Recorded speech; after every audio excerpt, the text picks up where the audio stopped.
আসসালামু আলাইকুম সবাইকে ফারুক সিজিমেতের পক্ষ থেকে স্বাগতম জানাচ্ছি। বীজগাণিতিক রাশির নতুন একটা সমস্যা নিয়ে হাজির হয়েছি। শুরুতে দেওয়া আছে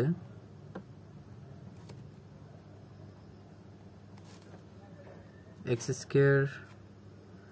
minus root 5x plus 1 equal 0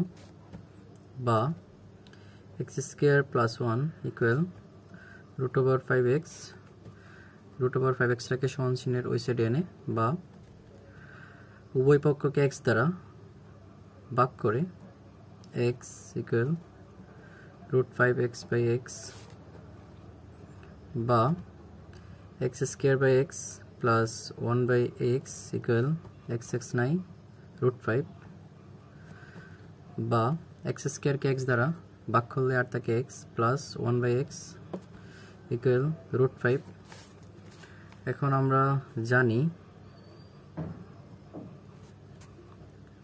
a minus b whole square সমান a plus b whole square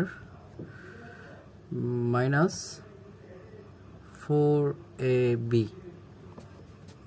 বা x প্লাস 1 x ইকুয়ালটা হচ্ছে রুট 5 স্কয়ার মাইনাস 4 x নেই বা x minus 1 x whole square সমান রুট 5 মাইনাস 1 4 অর্থ হচ্ছে 1 বা x minus 1 x হচ্ছে 1। সুতরাং left hand side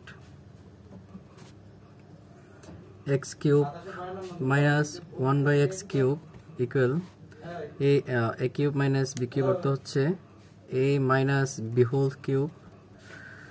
plus 3ab into a minus b equal 1 whole cube plus 3 into 1 অর্থাৎ 1 plus 3 equal to 4 এটাই आंसर।